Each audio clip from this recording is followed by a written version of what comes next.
नमस्कार, स्वागत है आपका आवाज़ अड्डा में। मैं हूं नीरज और आज हम लोग बातचीत करेंगे खास तौर पे राजस्थान में जो चुनाव की एक बेला सजी है, उसमें जो अलग अलग स्ट्रेटजीज लेके कंपनी चल रही है, उसमें से बीजेपी की स्ट्रेटजी आप देखिए।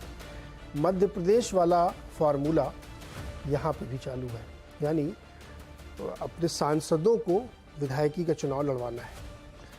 मध्य प्रदेश में आपने देखा तो वहाँ तो कई मंत्री भी चुनाव लड़ रहे हैं, यहाँ पे भी सांसदों को उतार दिया गया। 41 सीट का घोषणा हुई है पहले चरण में, उसमें से 7 एमपीज को लड़ाने की तैयारी है।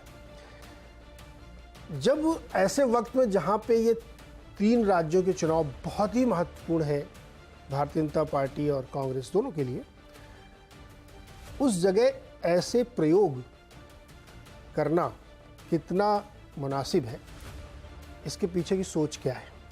क्योंकि छत्तीसगढ़, मध्य प्रदेश और राजस्थान के चुनाव की जीत और हार 2024 के लिए काफ़ी हद तक नैरेटिव्स बनाएगी। हालांकि इसके काउंटर में एक बहुत तर्क दिया जाता है और वो तथ्यों पर आधारित तर्क है कि पिछली बार हार गए थे, लेकिन उसके बाद लोकसभा में परिणाम अलग आते हैं। दिल्ली में भी ऐसा ही हुआ है। लेकिन परिस्थितियाँ बदलती रहती हैं चुनाव की, और उस माहौल में इतना बड़ा रिस्क अगर बीजेपी ले रही है, मैं रिस्क में इसलिए कह रहा हूँ क्योंकि आप अपने एमपीज़ को लड़ा रहे हैं, मिनिस्टर्स को लड़ा रहे हैं, तो पद और प्रतिष्ठा दोनों दांव पे लग रही है। सांसद भी दांव पे लग रहा है और प्रतिष्ठा भी लग रही है। तो क्या स्ट्रेटजी है, क्या सोच के चल रहे हैं? बगावत के सुर हैं। कुछ लोग रोते धोते भी आपने वीडियो देखे होंगे, उनको टिकट नहीं मिला तो वो रो रहे हैं। तो जैसे कहा जाता है कि सत्य परेशान हो सकता है, पराजित नहीं। वैसे अब वहाँ के जो जिनको टिकट नहीं मिला वो कह रहे हैं कि मैंने बहुत मेहनत से काम किया है और हमें नहीं मिल रहा है। ये नज़ारे भी देखने को मिल रहे हैं। तो बीजेपी क्या इतना बड़ा रिस्क ले सकती है, या ये उसकी स्ट्रेटजी का पार्ट है कि हम पुराने वरिष्ठ और गरिष्ठ नेताओं को साइड करेंगे, फ्रेश ब्लड की एंट्री करेंगे और उसके तहत हम जाएंगे, और ये उम्मीद की परिणाम हमारे पक्ष में आएगा? इसी पर हम बातचीत करने की तैयारी कर रहे हैं। हमारे साथ जो मेहमान हैं उनसे परिचय करा देता हूँ। हमारे साथ है वरिष्ठ पत्रकार विजय त्रिवेदी जी, साथ एक और वरिष्ठ पत्रकार संजय सिंह जी, और CSDS के प्रोफेसर और जाने माने सेफोलॉजिस्ट संजय कुमार जी, साथ ही सतीश के सिंह जी भी हमारे साथ जुड़ेंगे, वो भी बहुत ही सीनियर जर्नलिस्ट हैं। विजय जी का साबका कुछ मुझे बताया गया कि राजस्थान से भी है तगड़ा। विजय जी, क्या करा रहे हैं आप? सांसदों को मैदान में उतार दे रहे हैं, क्या चल क्या रही है, क्या स्ट्रेटजी क्या है, ये बताइए जरा। देखिए सर, जंग जीतना सबसे इम्पोर्टेंट चीज़ है ना, और सांसद अगर लड़ेंगे तो पार्टी को लगता है कि कुछ और ज़्यादा ताकत मिल जाएगी, क्योंकि बहुत अच्छी रिपोर्ट नहीं आ रही थी मैदान से। तो कोशिश की गई कि काफ़ी लंबे समय से पार्टी जो है कोशिश कर रही थी। एक तो पहला हो रहा था कि लीडरशिप को क्राइसिस हो रहा था कि कोई लीडरशिप के लिए या फेस कोई नहीं मिला।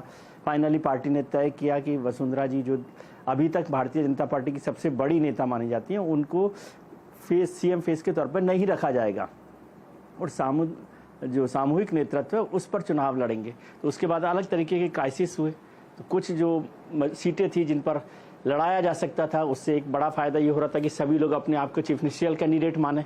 7 MPs को खड़ा किया, उसमें 6 लोकसभा के हैं, 1 राज्यसभा के हैं, डॉक्टर किरोड़ी लाल मीणा।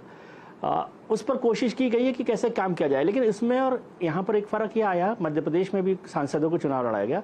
यहाँ उतनी कमज़ोर सीटों पर उन सांसदों को टिकट नहीं दिया गया जो जिस तरह से मध्य प्रदेश में दिया गया। मध्य प्रदेश में तो बड़ी चुनौती दी गई है सांसदों को, लेकिन यहाँ तो जैसे जिस सीट पर सबसे ज़्यादा विवाद हो रहा है वो दिया कुमारी जी की सीट है, जयपुर में विद्याधर नगर की सीट। वो भारतीय जनता पार्टी की मौजूदा सीट है। वहाँ पर नरपत सिंह राजवी, जो भैरव सिंह शेखावत जी के जो पूर्व मुख्यमंत्री भी रहे, उपराष्ट्रपति भी रहे, उनके दामाद की सीट है। वो यहाँ पर लगातार विधायक रहे हैं और उनको हटाकर दिया कुमारी जी को टिकट दिया गया। खास बात यह भी है कि भैरव सिंह शेखावत की जो है भारतीय जनता पार्टी इस साल शताब्दी वर्ष मना रही है। 23 अक्टूबर को उनकी 100वीं जन्मतिथि है। ऐसे में और राजपूतों को लेकर यदि कम्युनिटी के हिसाब से देखें तो उनकी बड़ी ताकत है। लेकिन दिया कुमारी जी जयपुर राज परिवार से हैं, इसलिए शायद ये तय किया गया कि नरपत जी को, जो कि अब लंबे समय से विधायक रहे हैं, उनकी जगह दिया कुमारी को दिया जाए। लेकिन एक बात मैं आपको जानकारी दूं कि जयपुर राज परिवार जो है कभी भारतीय जनता पार्टी के साथ नहीं रहा। दिया के जो फादर रहे भवानी सिंह, वो कांग्रेस के टिकट पर चुनाव लड़ते रहे हैं। उनकी जो दादी थी गायत्री देवी, वो स्वतंत्र पार्टी से चुनाव लड़ती रही हैं। तो पहली बार जब पिछली बार तो सांसद बनी है और अब पहली बार है कि वो भारतीय जनता पार्टी के विधायक के तौर पर चुनाव लड़ रही हैं। Vidyadhar Nagar seat comfortable seat है भारतीय जनता पार्टी के लिए, तो कोशिश की जा रही है। किरोड़ी लाल मीणा, जिनको वसुंधरा जी का समर्थक माना जाता है, और सवाई माधोपुर क्षेत्र में भारतीय जनता पार्टी को पिछली बार बहुत नुकसान हुआ था। किरोड़ी लाल मीणा जो हैं एसटी समुदाय में, अनुसूचित जाति में, जनजाति में बहुत बड़े नेता माने जाते हैं और काफ़ी एग्रेसिव भी रहे हैं, फाइटर भी रहे हैं, हमारे मित्र हैं। उनको मौका दिया गया क्योंकि पिछली बार बहुत खराब प्रदर्शन रहा पूर्वी राजस्थान में भारतीय जनता पार्टी का, तो शायद उसमें उनका फ़ायदा वहाँ पर हो।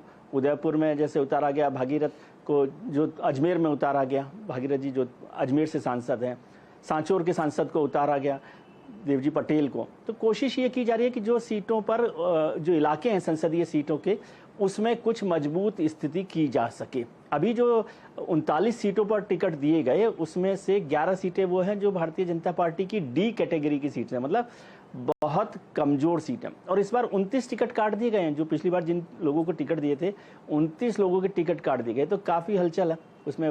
वसुंधरा जी के साथ के या समर्थक जो लोग माने जाते हैं उनके भी टिकट कटे हैं, जिसमें नरपत सिंह राजवी साहब भी हैं। विजय जी, मैं तो ये पूछ रहा था कि ये जो एक साथ कई मोर्चे खोल रही है बीजेपी की, वसुंधरा को भी साइडलाइन करना है, उनके समर्थकों के टिकट काट दिए, विद्रोह हो रहा है वो भी आपको झेलना है, प्लस आपकी पार्टी में मतलब हम लोगों ने कई बार पहले विश्लेषण किया है कि वसुंधरा को साइडलाइन करके भी काम हो सकता है, जीत सकता है, ऐसा भाजपा को विश्वास होगा।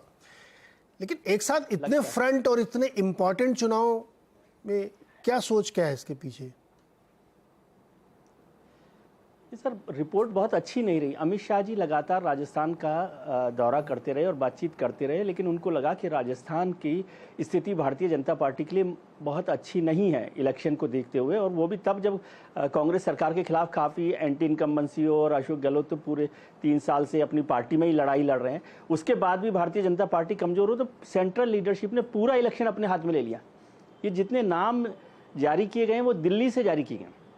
वसुंधरा जी के समर्थकों के टिकट काटे गए तो वसुंधरा जी के समर्थकों को टिकट दिए भी गए, किरोड़ी लाल मीणा का ही, जैसे मैंने आपको जिक्र किया।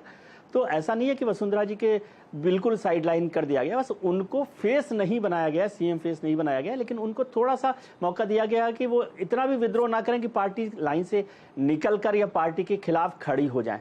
ये एक मौका है, और पार्टी को लग रहा है कि अब ये चुनाव हर हालत में जीतना है, इसलिए हर संभव कोशिश की जा रही है। अभी जब दूसरी लिस्ट आएगी, अभी तो आज एक फेक लिस्ट वहां पर जारी हो रही थी जिसको बीजेपी ने कहा कि फेक लिस्ट है, तो उसमें भी बहुत सारे बदलाव होने वाले हैं। ओके, संजय कुमार जी, सीएसडीएस वाले सर, ये जो स्ट्रेटजी है, आप चूंकि सेफोलॉजिस्ट हैं और ग्राउंड की रियलिटी को बहुत करीब से देखते हैं, ये जो भाजपा अपने एक स्ट्रेटजी बना रही है कि नए चेहरों को लाओ, दिल्ली से तय करो कि किसको टिकट देना है, ग्राउंड की पता नहीं, मुझे नहीं आइडिया कि वो लोग कितनी बात सुन के उस फैसले को लेते होंगे, लेकिन जिस तरह से रोना पीटना बगावती सुर दिख रहे हैं, क्या आपको समझ में आ रहा है कि क्या कर रही बीजेपी? नीरज जी, मुझे भी इस बात का अंदाज नहीं कि ये जो फैसले लिए जाते हैं उसमें ग्राउंड की कितना इनपुट है या नहीं है, लेकिन कुल मिला के मुझे लगता है पार्टी निर्णय, इस तरह के निर्णय क्यों ले रही है? पार्टी चुनाव जीतना चाहती है, और जीतने के लिए शाम दाम दंड भेद जो पुराना कहावत मुहावरा है उसका प्रयोग हो रहा है। अब ऐसे अगर आप कहें, अच्छी परिपाटी तो नहीं है कि आप सांसदों को चुनाव लड़ा रहे हैं, वो भी लोकसभा के सांसद जो लोकसभा जीत के आए हैं, उसी राज्य में वो अब विधानसभा का चुनाव लड़ रहे हैं। तो जनता में मैसेज तो अच्छा नहीं जाता, लेकिन जनता को इन सब से परवाह नहीं होता है। ऐसा नहीं, मैसेज नहीं जा रहा है जनरली, हमें लगता है इन्फॉर्म्ड लोगों के बीच में लगता है कि ये क्या हो रहा है, लेकिन आम नागरिक को, आम वोटर को इससे ज्यादा फर्क नहीं पड़ता। इसी के लिए मुझे लग रहा है बीजेपी इन सब चीजों को नजरअंदाज करके भी, मैं कहूंगा खराब ट्रेंड, ये कोई अच्छा ट्रेंड नहीं है कि आप सांसदों को विधानसभा चुनाव लड़ा रहे हैं, फिर भी 7-8 सांसदों को चुनाव लड़ाया जा रहा है। रही बात कि ऐसा क्यों कर रही है बीजेपी, तो मैंने कहा जैसे कि चुनाव जीतने के लिए अपनी उनकी स्ट्रैटेजी है, और कोई भी स्ट्रैटेजी पार्टी जैसा ठीक समझे उसके हिसाब से वो स्ट्रैटेजी अपना रही है। लेकिन संजय जी, क्या ये आपको लगता है कि एक डबल रिस्क है? मान लीजिए वही सांसद जी हार गए, तो वो क्या मुंह लेके जाएंगे दोबारा दिल्ली? देखिए नीरज जी, बार बार इस बात की चर्चा होती रही है कि 18 और 19 को देखिए। 18 में राज्यों में कांग्रेस की सरकार बनी, लेकिन 19 में क्या हुआ? 23 और 24 18-19 के जैसा नहीं है, मुझे ऐसा लगता है। अगर आप 23 का चुनाव हार जाते हैं, मैं बीजेपी के संदर्भ में कह रहा हूं, अगर मान लीजिए बीजेपी तीनों राज्यों का चुनाव हार गई, राजस्थान, मध्य प्रदेश, छत्तीसगढ़, तो मैं ये नहीं कह रहा कि वो लोकसभा की सारी सीटें यहां हार जाएंगी, लेकिन एक परसेप्शन बहुत बदलने लगेगा। तो वो 18-19 वाला खेल नहीं है। और मुझे लगता है कि बीजेपी को इस बात का अंदेशा है या इस बात का असेसमेंट है, अगर प्रदर्शन अच्छा नहीं रहा 2023 में, तो एक माहौल बनेगा बीजेपी के खिलाफ। खिलाफ का मतलब जनता के बीच में जो न्यूट्रल वोटर, उनको लगने लगेगा कि कहीं बोरिया बिस्तर सिमट तो नहीं रहा इस पार्टी का। उससे ये जो माहौल बनने लगेगा, उसका नुकसान हो जाएगा बीजेपी को। तो मुझे लगता है बीजेपी चाहती है कि भाई हर कीमत पर अभी प्रदर्शन अच्छा होना चाहिए। अगर 3 राज्यों में आपने अच्छा प्रदर्शन कर लिया तो 24 एकदम सुरक्षित है। मैं तो अभी भी मानता हूं 24 सुरक्षित है, लेकिन यही एक रिस्क है, अगर फिसले 23 में तो कहीं उसकी चोट 24 में तो ना लगे। इसलिए मुझे लगता है ये सारे एमपीज को उतारा जा रहा है कि हर हालत में 23 जीतना है। हालत में 23 जीतना है, और उसके लिए एक प्रयोग है। ये निर्णय जनता तय करेगी, लेकिन ये प्रयोग बहुत रिस्की कहते हैं कि आपने मतलब पद और प्रतिष्ठा में इसलिए करा था कि पद तो मतलब एमपी लगा दिया दांव पे, पद हो गया वो, और प्रतिष्ठा ये कि आपने केंद्र सरकार की प्रतिष्ठा उस पर दांव पे लगा दी विधायकी जी और जीतने के लिए। संजय सिंह जी, क्या है ये आपके हिसाब से जो बीजेपी गेम खेल रही है, ये क्या है? गेम बीजेपी क्या खेल रही है वो तो मान लीजिए कि मैं सक्षम नहीं हूं कि उनके माइंड में क्या है। मैं बाहर से एक एनालिसिस करके ये कह सकता हूं कि अगर मान लीजिए कि लोकसभा और विधानसभा का चुनाव, अगर आप लोकल फैक्टर के हिसाब से देखेंगे तो केंद्र में जो एमपी होते हैं, अगर आप रूलिंग पार्टी के मंत्री उसी राज्य में है एमपी, तब तो आपका स्टेट में थोड़ा भाव बट्टा चलता है। अगर आप विपक्षी दल के वहां पे एमपी हैं, जैसे केंद्र में आप किसी और पार्टी के साथ हैं और वहां किसी और पार्टी के आप MP, तो फिर स्टेट में समस्या होती है। दूसरा ये है कि अगर स्टेट है तो केंद्र है, अगर केंद्र मतलब उसके बगैर वो हो नहीं सकता। दूसरी चीज ये है कि हम लोग शायद बहुत ज्यादा वैल्यू अटैच कर रहे हैं एमपी के पोस्ट के साथ। एमपी वो हो गए तो मतलब काफी बड़ी चीज हो गई, और एमएलए है तो छोटी चीज। शायद ऐसा राजनीति के परिप्रेक्ष्य में अगर आप देखेंगे तो बहुत सारे लोग हैं जो केंद्र का टॉप मिनिस्ट्रियल पोजीशन छोड़ करके वहां पे किसी स्टेट में जाकर के चीफ मिनिस्टर या अच्छा मिनिस्ट्रियल मतलब जो मंत्री यहाँ हैं वो तो वहां जाकर के मंत्री नहीं होना चाहेंगे, लेकिन बहुत सारे ऐसे लोग जो यहाँ कोई अच्छा जगह छोड़ करके स्टेट में, क्योंकि स्टेट का अपना एक फ्लेवर होता है। आप बहुत सारे आप उनको भी देखें, जो लोग जर्नलिस्ट भी स्टेट में काम करते हैं या सेंटर में काम करते हैं, दोनों का अलग अलग एक चार्म। बहरहाल बच गई बात स्ट्रैटेजी की। देखिए एक बात रिस्क की बार बार होती है, तो रिस्क बीजेपी को कम से कम ये जो मोदी और अमित शाह की वो जो टीम है, इनकी फितरत है रिस्क लेना। आपको याद होगा जिस समय ये प्रधानमंत्री के 2013 में पहले कैंडिडेट घोषित किए गए थे, उसके बाद उन्होंने काफी हाई स्टेक लगाया था ये जो प्रदेश जो चुनाव में जा रहे हैं। उस समय भी एक बात हुई थी कि प्राइम मिनिस्ट्रियल कैंडिडेट डिक्लेयर हो गए, अब यहाँ पे हाई स्टेक लगा रहे हैं तो क्या ठीक है। उसी समय फिर बीजेपी की हालत यूपी में बहुत खराब थी, Amit Shah as general secretary incharge होकर के भेजे गए थे। तमाम तरह का मीमांसा हुआ कि ये तो टोटल वो फेलियर का स्टेप है। बाकी कोई भी दो सिचुएशन एक जैसा नहीं होता। मैं लेकिन कहने की ये कोशिश कर रहा हूँ कि रिस्क लेना बीजेपी की फितरत है। मतलब कहीं भी अगर उनको लगता है कि रिस्क के बिना खेल नहीं, और कहीं भी कोई भी हैदराबाद म्युनिसिपल कॉर्पोरेशन का भी चुनाव होता है तो वो हाई वोल्टेज वो कैंपेन करते हैं। और कई बात की यहाँ पे अगर आप देखिएगा तो जैसे राजस्थान में जो लोग भेजे गए हैं, जैसे मान लीजिए कि 3 प्रमुख नाम अगर हम कहें कि एक किरोड़ीलाल मीणा, जिनके बारे में अभी विजय जी ने काफी चर्चा की, दिया कुमारी महिला भी हैं, राजघराने से भी हैं और अच्छी सांसद और अच्छे नेता के तौर पे। उनका परिवार शुरू से कांग्रेस के मतलब बीजेपी के साथ नहीं था, लेकिन कई बार एक परिवर्तन आता है और दिया कुमारी एक सक्षम नेता के तौर पे वहां पे देखी जा रही है, और पार्टी के अंदर भी सक्षम नेता के तौर पे बहुत सारे लोग उनको देखते हैं। अब जो आने वाले समय में स्टेट में अगर आप लीडरशिप तैयार करते हैं, राज्यवर्धन सिंह राठौर एक स्पोर्ट्स पर्सन है, आर्मी मैन कर्नल रहे हैं और यहाँ केंद्र में मंत्री रहे और वहां उनको जाने को कहा गया। मुझे लगता है कि और साथ में ये भी बताया गया जैसे भैरव सिंह शेखावत के वो दामाद वो 3 टर्म है। एक दूसरी चीज ये है कि ये भी बताने की कोशिश है कि परिवार जो है आपका जो भी है पार्टी उसके ऊपर है। कि मध्य प्रदेश में भी जो हुआ, कैलाश विजयवर्गीय के पुत्र थे पहले, फिर कैलाश विजयवर्गीय को स्वयं उतार दिया गया। गोवा में मनोहर पर्रिकर के बेटे को टिकट नहीं दिया गया। अनंत कुमार के फैमिली को वहां बैंगलोर में टिकट नहीं मिला। तो ये बताने की कोशिश है कि पार्टी जो है, जहां पार्टी को लगता है कि आपको ये काम दिया जाना चाहिए, तो जब आप कार्यकर्ता या नेता कहते हैं तो आप मतलब उसी तरह से पार्टी आपको काम देगी। ये रिस्क है, लेकिन साथ में एक चीज और भी होता है कि कई बार रिस्क के साथ लोगों का एक जो परसेप्शन होता है, क्योंकि लोकसभा का चुनाव मान लीजिए 3-4 महीने के इसके चुनाव खत्म होगा, उसके 3 महीने के बाद अनाउंसमेंट हो जाएगा। लोगों में एक परसेप्शन होता है कि नए तरह के ये नेता आ रहे हैं, जो अगली पंक्ति के नेता अभी होंगे या आने वाले समय में राजस्थान के लिए होंगे। तो लोग शायद बहुत सारे फैक्टर से एक चीज तय है कि वसुंधरा जी को अगर नहीं वो डिक्लेयर किया गया है बीजेपी का chief ministerial candidate, ticket distribution में भी कुछ वसुंधरा जी के लोग होंगे, ज्यादा लोग नहीं होंगे। कई सारे फैक्टर्स उसके साथ वो वर्क कर रहे हैं। क्योंकि अगर आप देखेंगे फ्रीबीज का जितना अनाउंसमेंट गहलोत जी ने किया, उसका कहीं ना कहीं लोगों के बीच में थोड़ा सा असर होता है।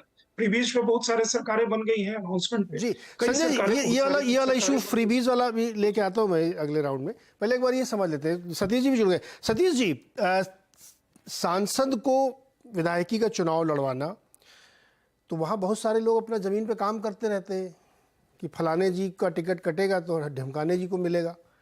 अब ऊपर से सांसद जी आ गए हैं तो वो 6-7 विधानसभा सीटों पे अपना प्रभाव रखते हैं। ये एक प्रयोग हो सकता है ये हाईली सक्सेसफुल हो, लेकिन सामान्य से लगता है कि बहुत दिक्कत हो सकती है आगे। जी, मुझे तो ये लगता है कि वश चले और एक दिमाग में आए तो प्रधानमंत्री मोदी भी खुद विधानसभा का चुनाव। भारतीय जनता पार्टी इस तरह के कैलकुलेटेड बिसात बिछाने में माहिर है।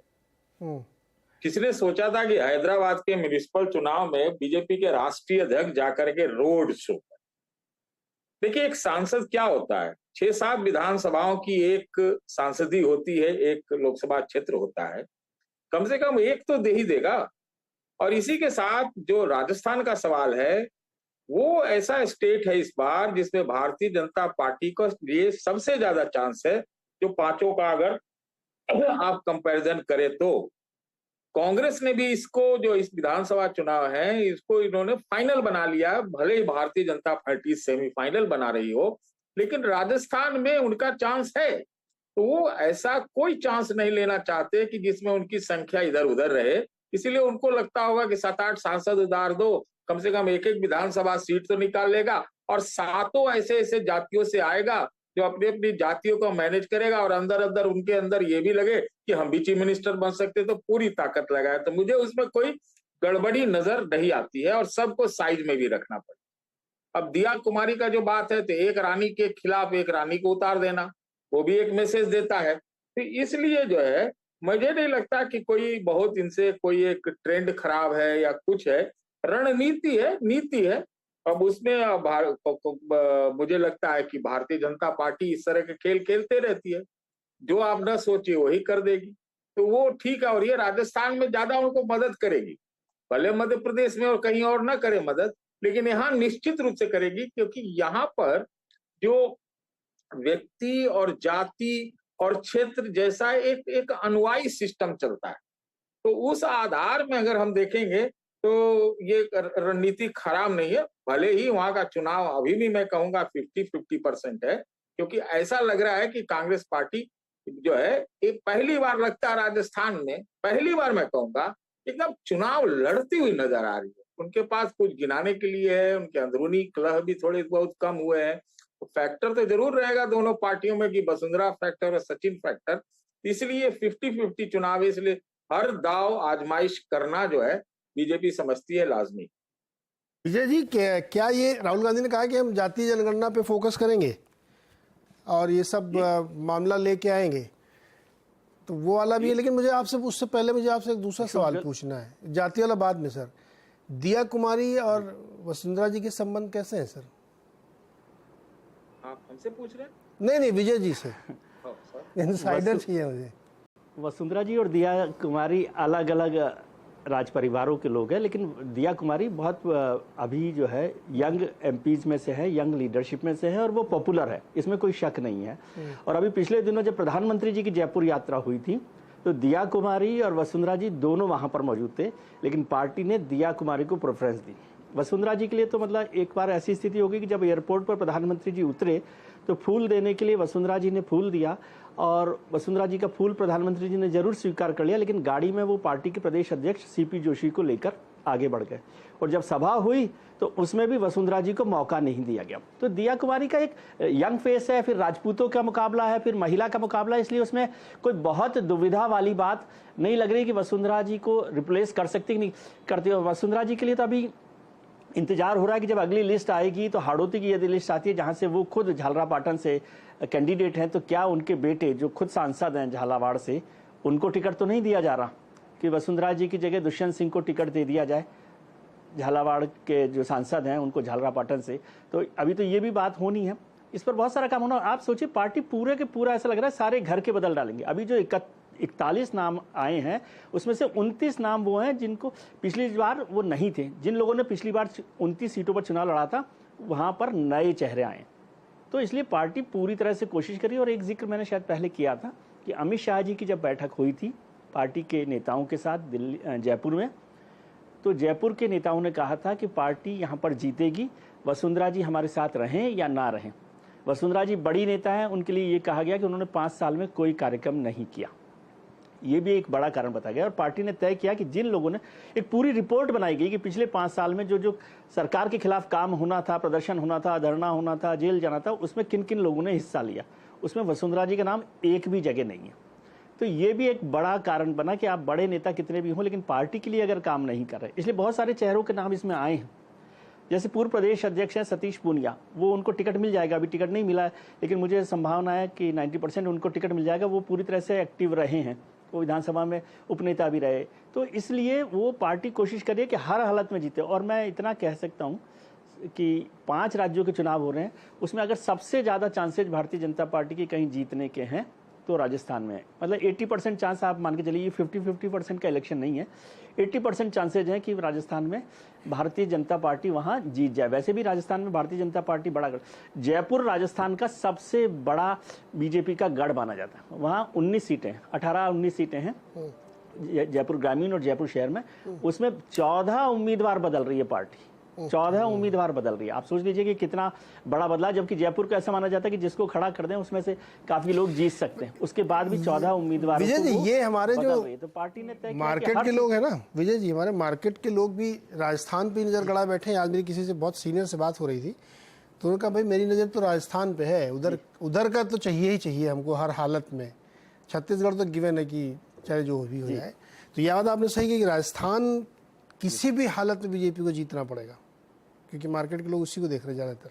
एक चीज़ और बताइए आप, ये जो पूरे घर के बदल डालूंगे, 14 सीटें बदल रहे हैं राजस्थान की, तो ये खलबली नहीं पैदा करेगी? अब मान लो ये वाला प्रयोग मैसिवली सफल होता है कि जो जीत गए, सरकार बन गई, तो जो लोकसभा आएगा उसमें सबके अंदर ये आएगा कि भाई अब की बार तो बड़ा बदलाव होने वाला है। खलबली होगी,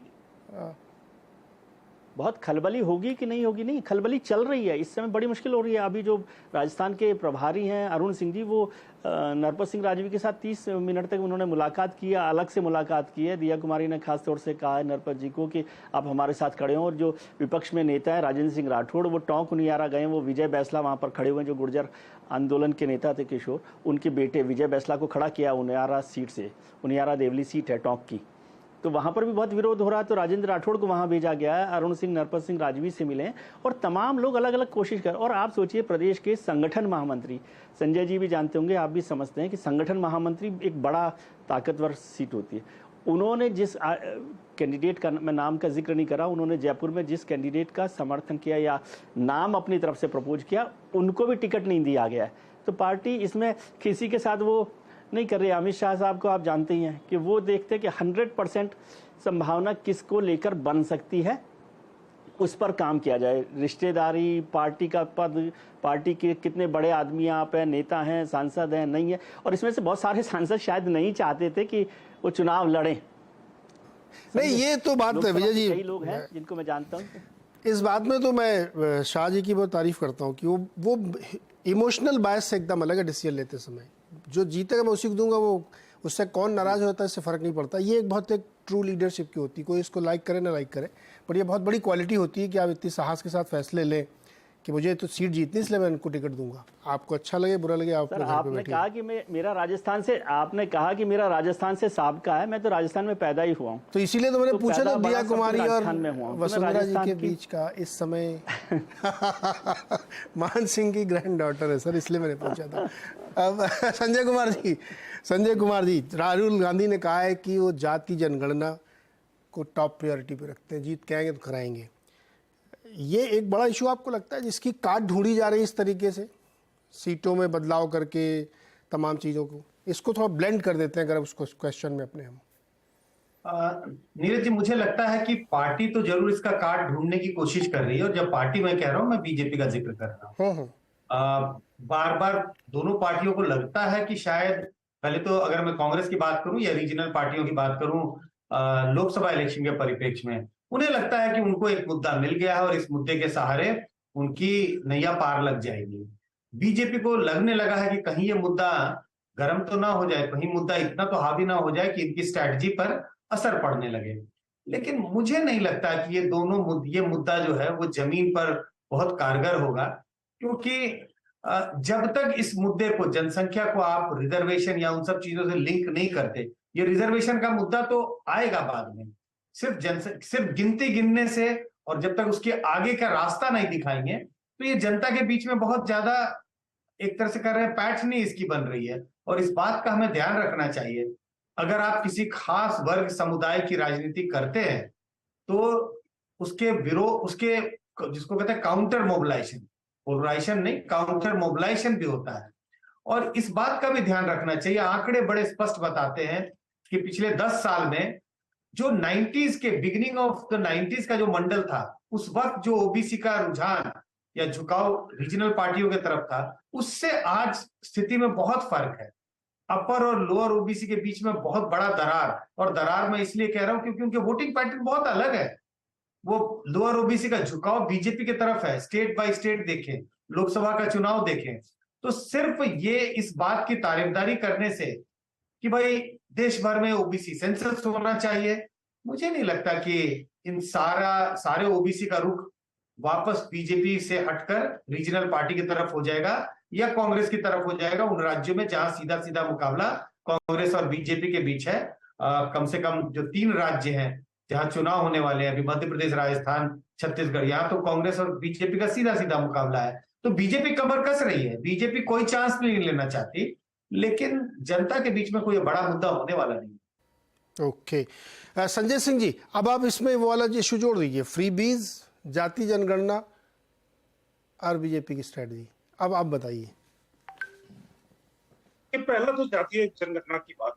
जातीय जनगणना में अभी राहुल जी ने मध्य प्रदेश में उनका जो पल्स ऑफ विजडम आता रहता है, उसमें उन्होंने कहा कि बेरोजगारी किस लिए है, क्योंकि जातीय जनगणना नहीं। अब उन्होंने जहां भी जाते हैं, सेंटर में कितने सेक्रेटरी हैं, बाकी कहाँ हैं, केवल ये नहीं बताते कि उनके सीडब्ल्यूसी में कितने लोग उन्होंने इस तरह से चुने हैं, या बाकी उन्होंने इस बारे में क्या किया। रिपोर्टर की जात तो वो पूछ रहे हैं कि तुम में से कितने वो बैठे हुए हैं। हम लोग ये कहिए कि we are very kind to Rahul Gandhi, और देश भी राहुल गांधी को बाकी चीजों के लिए, कुछ सारी चीजों के लिए भूल चूक लेनी देनी माफ कर देता है, वरना आप इस तरह से कोई प्रेस कॉन्फ्रेंस में पूछें कितने रिपोर्टर हैं। दूसरी चीज ये है कि राहुल गांधी एक ऐसा प्रयोग करना चाह रहे हैं, उनको लग रहा है कि नीतीश जी ने जो समझा दिया है लालू जी ने कि जातीय जनगणना ये मिट्टी पानी धूप हवा सभी रोगों की यही दवा, बड़ी दवा है।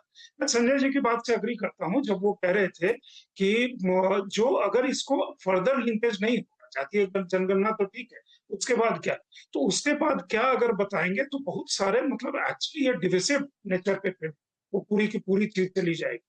दूसरी चीज है कि राहुल गांधी अगर देखिए कांसीराम अगर आपको बनना है, दलित राजनीति करनी है, तो फिर कांसीराम के जैसा वो काम करना पड़ेगा।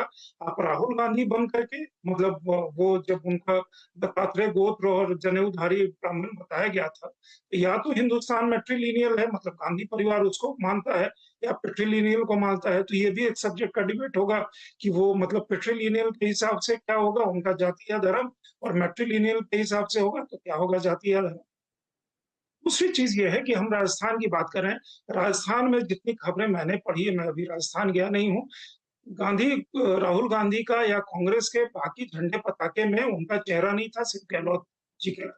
जब उसके बाद काफी एक विवाद हुआ था, उसके बाद पता नहीं अगर कोई चेंज हुआ तो वो हुआ। राहुल गांधी स्वयं राजस्थान के बारे में कह चुके कि राजस्थान मतलब हमारे लिए, बाकी वो दो तो निकल रहा है, ये मुश्किल है। तो ये राहुल गांधी जी का स्वयं वो है।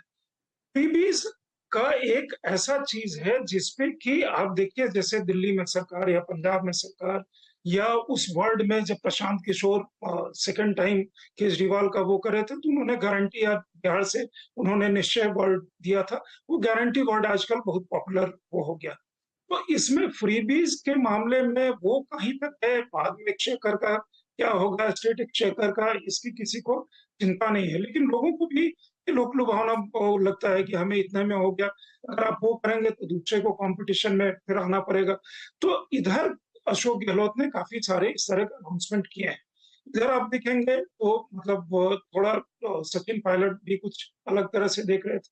बीजेपी किसी भी तरह का चांस नहीं लेना चाहती, और साथ में ये है कि हम जो मतलब अगर आपको सक्षम एक सेकेंड रन लीडरशिप तैयार करनी है, केंद्र जब आएगा तो बाकी और भी लोग हैं, क्योंकि केंद्र में आप देखेंगे तो दो तरह का मिनिस्ट्रियल सेटअप है, एक जो वो टेक्नोक्रेट मंत्री हैं, और दूसरा जो जमीन से जुड़े हुए लोग, तरह का एक सिचुएशन है। यहाँ ये भी कहा जा रहा है कि जो राज्यसभा में बहुत सारे जो सांसद हैं, राज्यसभा में जो एमपी हैं, अगर लोकसभा में वो चुनाव लड़े, एक्सेप्ट जो कुछ ऐसे लोग हैं कि जो जयशंकर जी जैसे लोग जो लोकसभा नहीं लड़ सकते, राज्यसभा में उनको रहना चाहिए, वो बेहतर होगा। तो इस तरह की बात चल रही है कि आपका जमीन से जुड़ाव कितना है, बढ़ गया, कितने सीट का इन्फ्लुएंस किसका कितना है, तो कम से कम वहां जाकर के जहां विधानसभा जीतने की संभावना है, और इनका इन्फ्लुएंस जोन अलग अलग एरियाज में अलग अलग तरह का है, तो उसको वो प्रयोग में लाना। और प्लस ये कि अगर किसी को लगता है कि ये लीडरशिप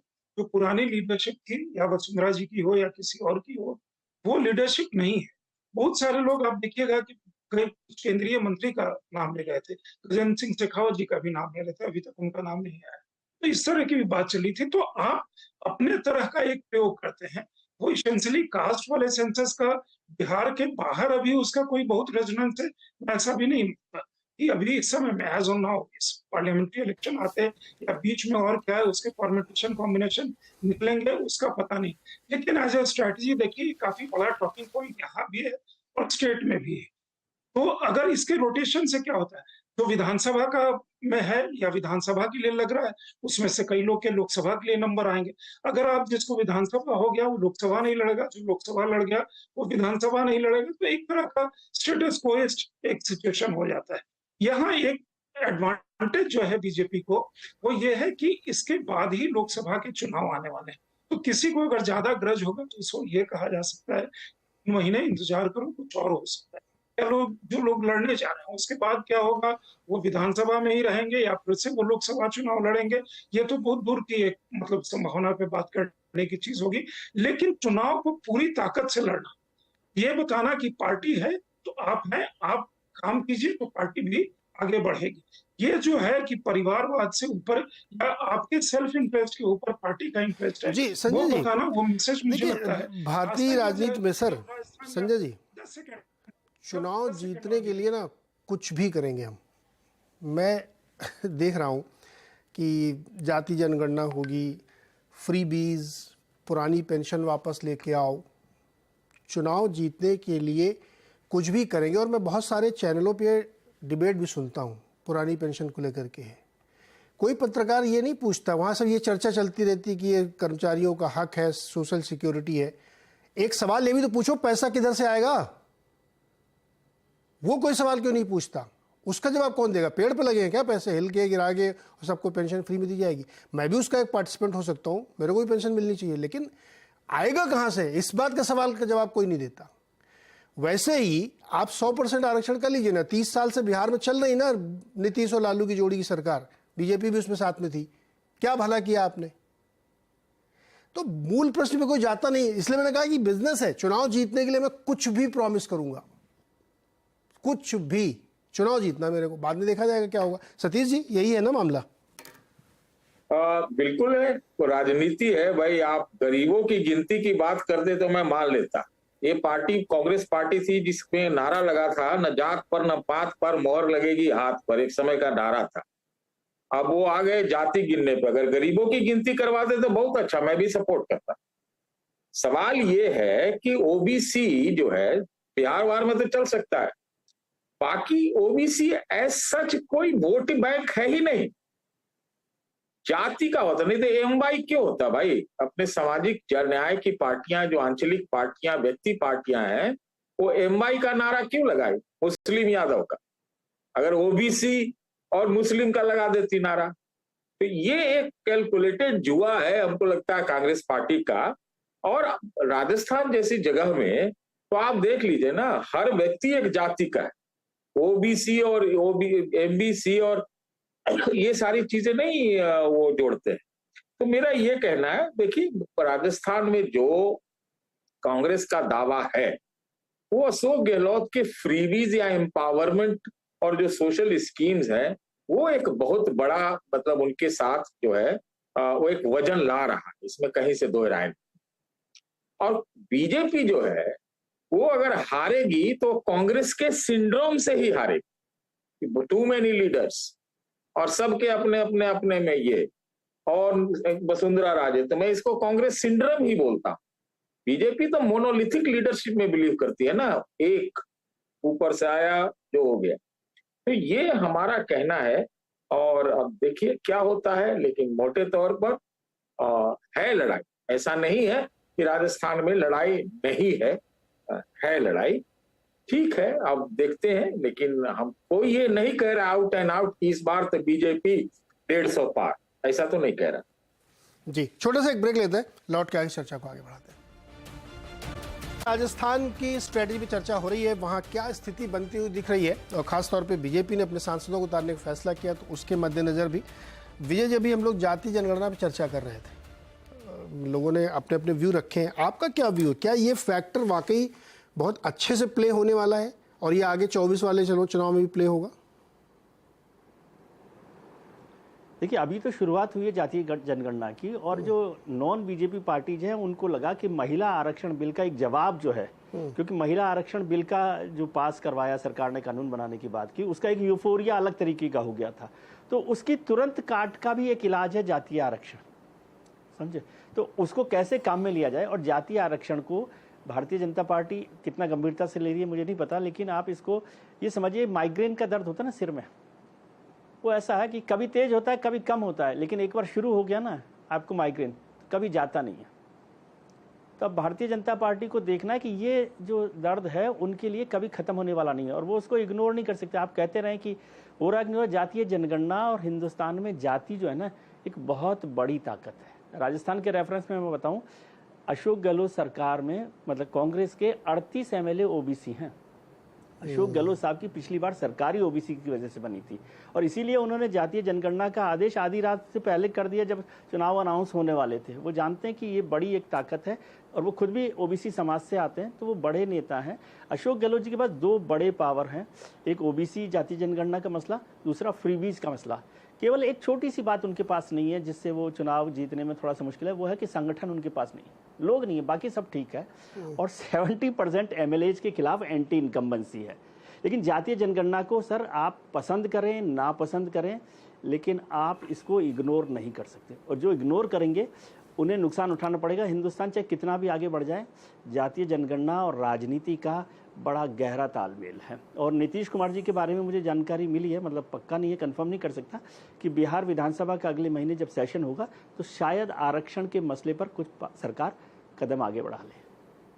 ये तो बहुत 2024 तक बढ़ेगा, बिल्कुल बढ़ेगा। और ये आपका पॉइंट सही है कि आप लाइक करो डिसलाइक करो, अच्छा है बुरा है, वैल्यू डिस्कशन करते रहो, लेकिन ये बहुत बड़ी सच्चाई है और इसका असर पॉलिटिक्स में होता है। देखिए, आप कितना भी कहें, लेकिन ये जो आइडेंटिटी का मसला है ना, पॉलिटिक्स में नहीं वैसे भी, कि आप अपने मूल से, जाति से, मैं ये हूँ वो, बहुत कनेक्ट फील करते हैं। संजय कुमार जी, सर ये तो बहुत बड़ा मसला बनने वाला है आगे, इसी पे चलेगा, कैसे फिट बैठ रहा, किसके फेवर में फिट बैठ रहा है?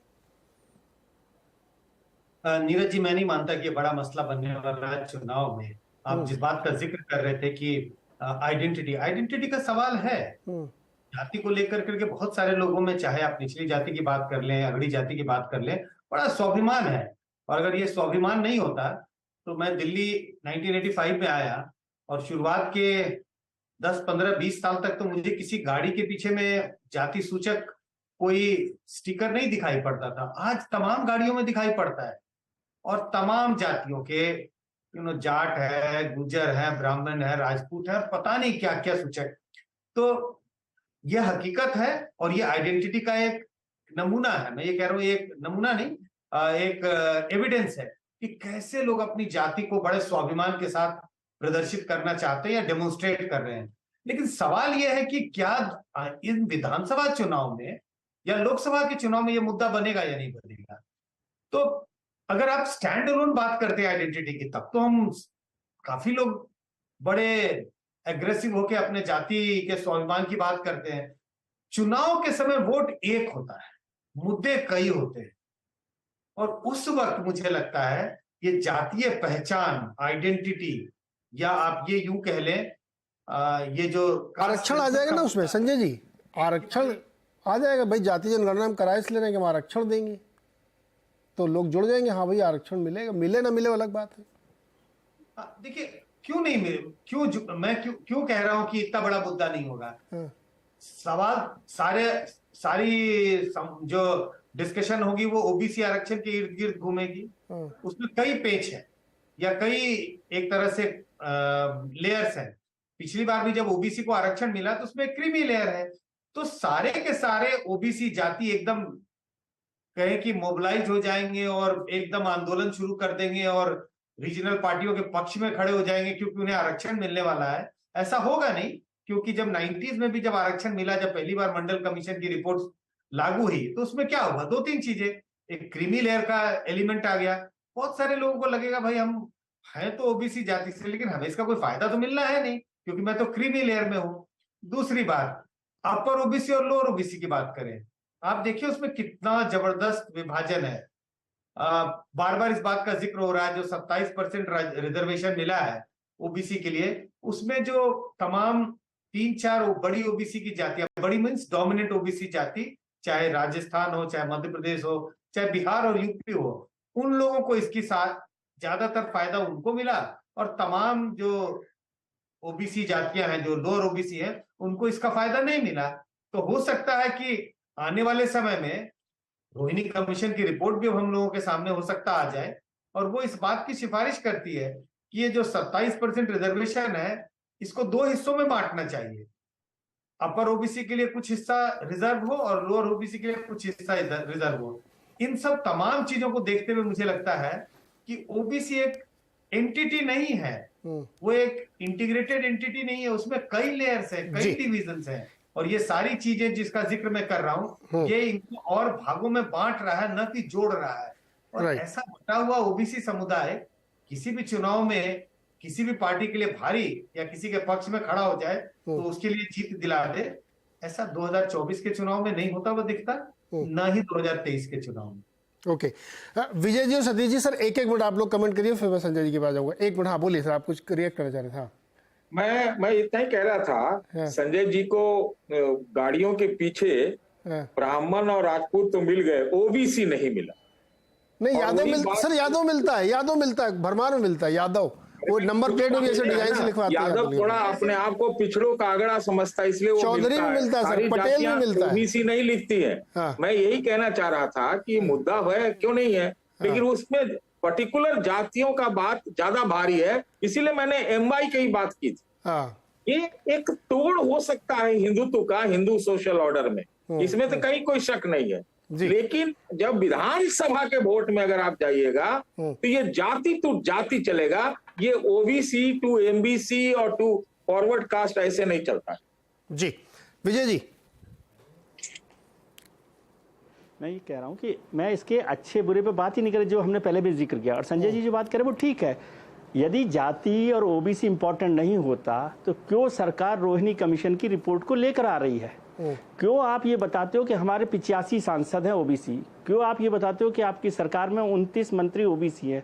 क्यों आप प्रेस कॉन्फ्रेंस में करके बताते हो राहुल जी कि 3 मुख्यमंत्री मेरे ओबीसी हैं? इसका मतलब ओबीसी और जाति इंपॉर्टेंट है। और क्यों ये बताते हो कि 38 पार्टियां जो आपने शामिल की हैं वो अलग अलग जातियों के नेताओं की है, वहां पर कुछ और दुकान नहीं है उनकी?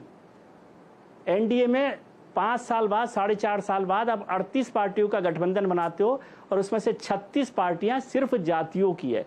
इसलिए अच्छे खराब को छोड़िए, जरूरत की बात कीजिए। और फिर मैं कह रहा हूं कि आप इनको इग्नोर नहीं कर सकते। आप इसको लेयर में बांटिए, नहीं लेयर में बांटिए, अपर कीजिए, लोअर कीजिए, आप उनको इग्नोर करने की गलती करेंगे तो घाटे करेंगे। जी विजय जी, मैंने जो कहा था ना, एक मोटी बात है कि किसी भी सरकारी कर्मचारी से ये पूछ लीजिए जो अपने आप को भारतवर्ष का सबसे विद्वान कर्मचारी मानता हो कि जो तुम पेंशन मांग रहे हो उसका पैसा कहाँ से आएगा, खाली मेरे को ये गणित बताओ, एक जवाब नहीं दे पाएगा। लेकिन अट्रैक्शन कितना जबरदस्त है पुरानी पेंशन योजना, मजा आएगा इसमें। संजय सिंह जी, ये वाले मसले पे, जाति वाति वाले पे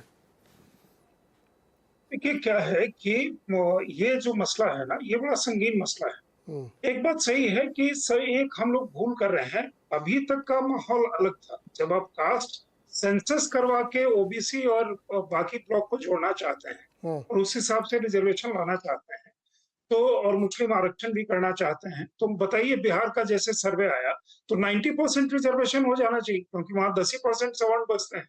तो 90% रिजर्वेशन हो गया तो खेलो फिर अपना खेल। दूसरी बात यह है कि जो ईबीसी है, जो एक्सट्रीमली बैकवर्ड कम्युनिटी या कास्ट कहे जाते हैं, फिर आप जिस हिसाब से जब आप उसको लेकर के जाएंगे, जो लोग ये मतलब बड़ा दानव क्रिएट कर रहे हैं ना, उनके लिए बड़ा आत्मघाती होगा। नीतीश जी की जैसे जाति 2.3 या 2.6% है, उनके जो राष्ट्रीय पार्टी के अध्यक्ष हैं उनकी भी संख्या इसी के आसपास है। तो फिर आप कहे कि मुख्यमंत्री हैं भाई 20 साल से, सबसे पहले तो आप ही को हट जाना चाहिए। आप क्या कह रहे हैं कि हम ओबीसी के हैं, फिर ये ओबीसी ब्लॉक नहीं चलेगा, फिर हर आदमी अपना अपना डिमांड करेगा कि हमारे यहाँ क्या क्या है। तो ये मतलब ये बहुत ही संगीन मसला है। मुझे लगता है ये जिन ठीक है बोतल में से बाहर वो निकालने की कोशिश है, बाहर आ भी जाएगा, ये तरह तरह से वो चलेगा, लेकिन इसके जो परिणाम है वो बहुत दूरगामी परिणाम है। इसको एक ब्लॉक में जो लोग सोच रहे हैं ना कि हमने एक ब्लॉक में वो डाल दिया और ऐसे हो जाएगा, वो सही कह रहे हैं। मतलब मैं संजय कुमार जी की इस बात से सहमत हूँ कि इसके इतने लेयर्स हैं। आप उसके बाद जब जाएंगे कि मतलब ईबीसीज में फिर क्या होगा, फिर दूसरा जो बिहार में अभी डेटा नहीं रिलीज किया गया है, उनका उनका इकोनॉमिक और एजुकेशनल बैकग्राउंड, तो जो चीफ मिनिस्टर है और डिप्टी चीफ मिनिस्टर हैं, अगर वो रिलीज होगा तो दिखेगा कि उनका एजुकेशनल मतलब नीतीश जी की जो जाति है, कुर्मी जाति, वो इकोनॉमिकली भी बहुत अच्छा है और एजुकेशनली भी बहुत अच्छी है। वो किसी भी सवर्ण जाति के ऊपर वो आएगा या उसके बराबर आएगा।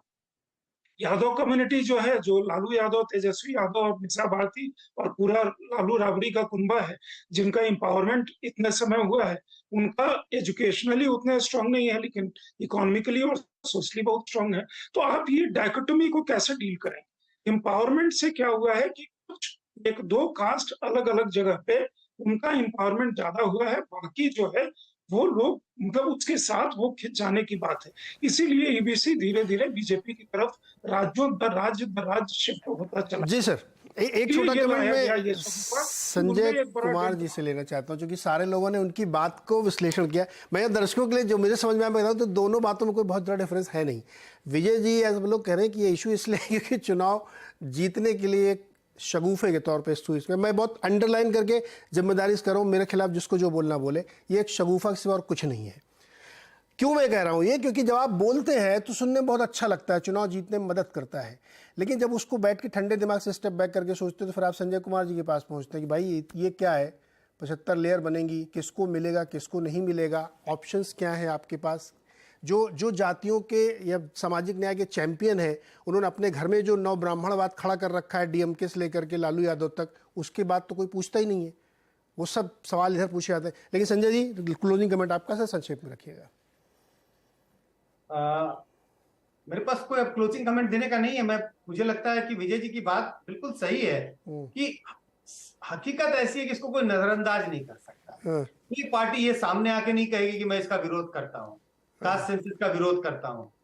दबे जबान में कहेंगे कि भाई विरोध तो होना चाहिए, मतलब इसका कोई समर्थन नहीं है, लेकिन राजनीतिक दृष्टिकोण से सब इसका फायदा उठाने की कोशिश कर रहे हैं। इसी के लिए कोई खुल के विरोध नहीं करता, लेकिन इसका राजनीतिक फायदा कितना होगा इस पर मैं प्रश्न चिन्ह लगा रहा हूं। राइट। नहीं, ये बहुत ही इम्पोर्टेंट और मौजूद विषय कह सकते हैं। अभी ये चर्चाएं 2024 तक और चलेंगी, इसकी और लेयर्स खुलेंगी।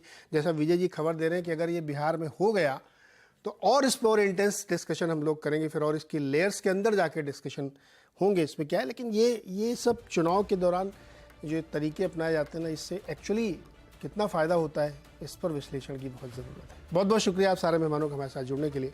बहुत बहुत धन्यवाद।